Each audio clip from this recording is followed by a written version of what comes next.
Greetings everyone, it is time for more movies! Yay, woo, woo, woo, yeah. Recording to you live-ish, right from the Skully-mobile. Yes, this is my automobile, as you can tell by the very car-like background. Sorry about the camera quality, although in many ways, especially considering the movie I'm going to be talking about, it might just be a little bit beneficial, because it does look like something you'd see during the video era. So yeah, Rings. Would you believe that this is the first Ring movie I've ever seen? Oh shit. I've never... Excuse me. I've never seen the 2002 American movie, I haven't seen the Japanese movies, or even read the original books. So, yeah, first experience with the Ring, starting with the sequel that apparently everybody hates, and, generally, I had a pretty good time. So again, for those of you who haven't seen my other Let's Talk Movies videos, what I'm going to be doing is basically talking about things I liked, things I hated, and the stuff that I thought was a really nice touch. Oh yeah, and please excuse the occasional cough. Or whenever I look around, because I'm, slightly fucking nervous about recording videos and then people just looking at me strangely. It's part of the reason why I don't really do a lot of outside shooting. Well, that and I don't really have the means to do it. But in any case, let's get to the meat and potatoes of this video. So to start off, in terms of the first thing that I liked, one thing that I did enjoy about this movie is its cinematography. Say what you will about, American horror movies overusing the whole, jump scare formula, but I think, at least in terms of this movie, it does look pretty visually up to par. Again, I'm not exactly an expert in terms of direction and cinematography, but again, from what I've seen of this movie, there's quite a lot of shots that I do think actually look pretty good, and definitely do a lot well to emphasize the atmosphere of the movie. Again, I mentioned this earlier, but sorry about the cough, I'm just exiting out of a bit of a cold. But anyway, cinematography-wise, there were a lot of shots that I feel it definitely, at the very least, it felt a little bit more true to a more psychological aspect, and again, there were a lot of moments where I found myself thinking, okay, is this going to be hold on, atmospheric shot, then jump scare, but no, it was actually played relatively straight, and there were a lot of moments that I felt really did work, and it definitely added to the atmosphere, and as well as the scares as well. My second positive would also be the soundtrack of the movie, although to be more specific, the little ambient pieces of music that would occasionally play. Because, again, while I'd say, okay, if I could put this into a ratio, I'd say about, 1/3 of the soundtrack was, the generic kind of music sounding dun dun dun dun dun dun, which is there to showcase, bloody, actions, oh shit, are they gonna survive this?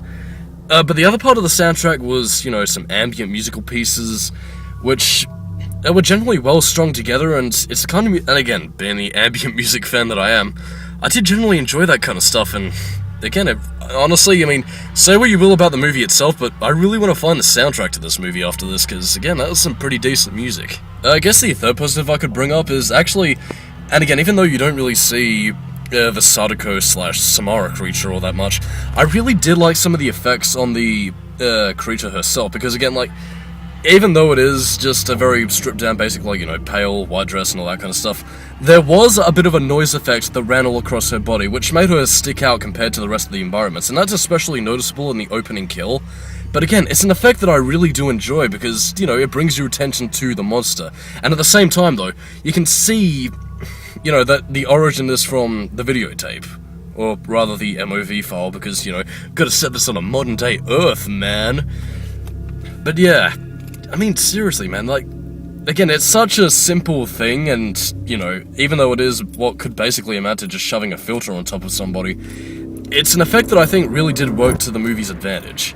And I suppose the fourth, and, well, I guess final thing, or at least at this stage, because I can't really think of any more, because I literally just got out of seeing this movie.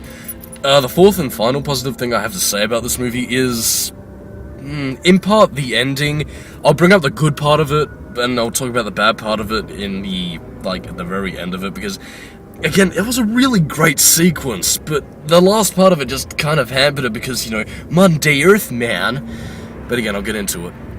And again, there's probably going to be, a lot of fucking spoilers or, whatever fucking shit that I'm going to be talking about. Sorry about the lighting there, there was some people coming across, there were some hoodlum teens that were going to hurt me and probably take my lunch money.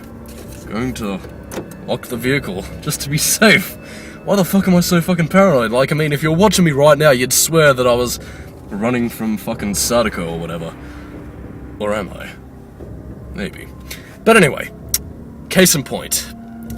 Spoiler alert for the scene that I'm about to mention, but towards the very end of the movie, you know, well, what's her face? Julia, and I forgot the guy's name because the guy was kind of forgettable. But anyway, Julia and boyfriend dude, like again they finished killing the evil big bad. They burn Sadako's bones. Again, they think the evil has ended, but then, and again, this is a really great scene because again, it ends with, you know, Julia in the shower. She looks at her hand where she was marked by Sadako, and then she sees that the skin is beginning to flake off. She picks at it a little bit and finds 2 pieces of skin flake off, and then sees something pale beneath her. And again, I was like, holy shit. But then it gets better. Again, and as we learn through the notes of the professor dude, who was, again, and the notes of which were being reviewed by boyfriend guy, again, what was happening was that he was, and again, it was basically just running through previous clips of the movie which were explaining that they didn't understand the visions or whatever. But again, what ended up happening in a nutshell was basically that Julia was essentially turning into Sadako/Samara. And again, like, the way in which that sequence was shot was fantastic. Absolutely fantastic. Like, I mean, again, you could see bits and pieces of, like, again, she was, like, literally coughing up hair. Or at least, you know. And again, it sounds ridiculous when I'm explaining it, but the way in which that sequence was shot was fantastic. Sorry. Again, like, it sounds ridiculous just saying, like, oh yeah, she was coughing up here. But again, that was just so well shot. Like, the way she was, I guess also brilliant acting on the lady's part as well, because again, like, you could see, like, you could hear her retch, like she pulled out the long strings of black hair from her mouth, and it was just, again, and again, like, the very end of the scene as well, when she just wipes away the mirror and then Sadako's image appears. That was some excellent fucking direction, man. That was just so cool, even if it was slightly undermined by the context of that situation and what was happening as a result of that. And now we get on to the negatives of this. And again, I didn't actually have a lot of negatives because again, the Rings came out in Australia like a hell of a lot later than the bloody American release. So again, like, I did have enough time to see the reviews to decide whether or not I wanted to watch this movie or not. And what I saw was, again, I generally enjoyed this movie. I'm very surprised that I did enjoy it as much as I did. And even then, like, you know, there was a lot of this movie that I enjoyed, but honestly, there are only 1 or 2 things that I could honestly dislike, and that's just basing it purely off memory. And these were 2 scenes that, oops, sorry about that. These were the 2 scenes that did stick out to me, and again, it was one where Julia was, you know, wandering through the underground catacombs of the church. Again, she was finding Sadako/Samara's mother, and discovering that she was chained up in the basement, you know, Alessa Gillespie style, and that she was pregnant with Samara, and again, she was just looking through the days in which she was kept there, and then she saw, you know, Eveline, I believe her name was, just going through a list of names of the Patriots! No, that's not time for a Metal Gear Solid reference. But again, she was going through a list of names, and it eventually panned down to Samara, and again, like, this, the way in which the music and the direction was going, very atmospheric, very much loved it.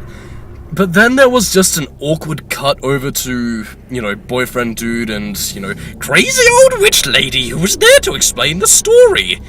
You know, just ham-fistedly explaining that, you know, yes, Eveline had disappeared without anybody really taking notice of it. And again, that to me, and again, it's not necessarily a big thing, and again, it's more of a minor nitpick, if anything, but the way in which it was just so jerkily put in, it really just cut through the tension and ambience. I was thinking, like, oh, Jesus. Like, again, like, that was a bit of, not tonal whiplash, just kind of like somebody just pulling your shirt off this way, you know? Again, small thing, something that just kind of took me out of the experience a little bit. The second negative, and again, this is probably the biggest thing that made me eye roll with this movie, was its need to include a villain in Rapey McPriest. And again, spoiler alert for people who haven't seen the bloody movie, but it basically turns out that, you know, this priest guy who was, you know, knowledgeable in what was going on in the town, it turns out that he was the one who kidnapped Eveline. He had decided to get up to a little bit of old raping old hoonanny, and then he was basically Samara's father. I don't know, like, I mean, I think it was in part the way in which his character was written, but it was just written in a way that which just didn't sit with me well. Like, I mean, we already have a villain in Samara/Sadako. Like, I mean, I don't think there was any need to have a ultra big bad and raping priests, you know, as the one who started it all. Like, I mean, the fact that they already established Samara as being evil, I think was kind of, you know, nailing in the tragedy, but again, I will get to that in point 3. But at the same time, though, there was just a part of me that just thought that it was a little bit ham-fisted, because again, like, the moment he revealed himself as the villain, that was the point when, you know, he just started going all, like, oh yes, you're gonna replace my Eveline, I'm gonna rape you!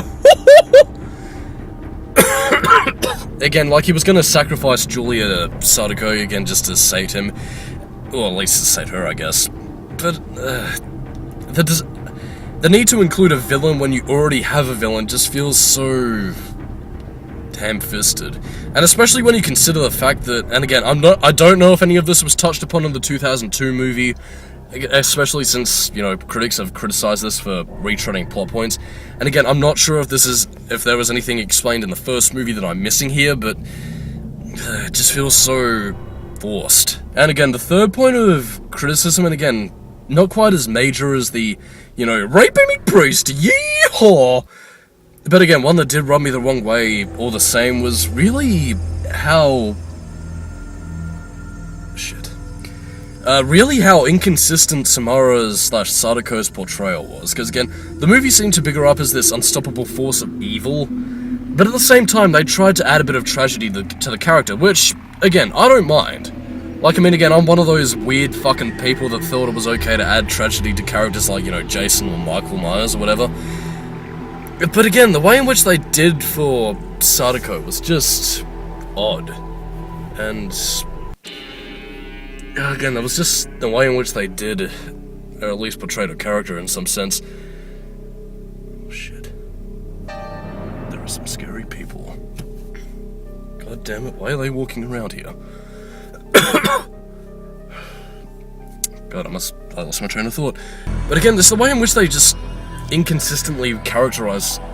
Again, I don't even want to say inconsistent, but I think pacing is what I'm looking for.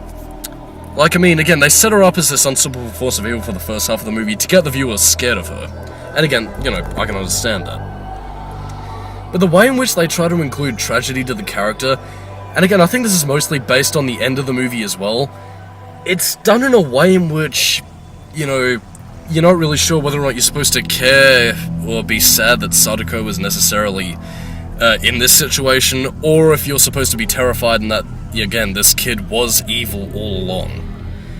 Because again, like, the movie does make a point, like, oh, it's like, oh, no, she's evil, totally evil, nothing redeemable whatsoever, totally evil, practically the daughter of Satan and rapey McPriest, yeehaw! God damn fucking people, leave me alone, I'm trying to record a fucking video, you cunts. Okay. And I think I'm either at 3 or 4. I think my fourth point of criticism is the ending of the thing, which again, I did say, superbly directed, loved the part where Julia was essentially becoming the next Sadako via, you know, rebirth, and I guess through imprinting herself on Julia. But the one thing that I think kind of killed it was the inclusion of the fact that Sadako was going viral, baby. Yes, that's right, we're using the interwebnet to transmit her through the screen. Woo! Ooh, blah, graga. And I honestly shouldn't have really been eye-rolling, especially considering that, yes, this is the world we live in now. We live in the day and age of the internet, you know, social media and all that kind of bullshit, and that we should be used to people, you know, fucking sharing shit on online websites. And, you know, that's fine, but and again, maybe this is just me from, you know, seeing years of fucking shitty horror internet movies like, you know, fucking Pulse, Smiley, and fucking, you know, all those kinds of movies, but I don't know. Like, I mean, the way in which, you know, the scenes of like, that video was totes freaky, girl. what is it about? You know, especially with all the bloody, you know, Facebook messages and all that.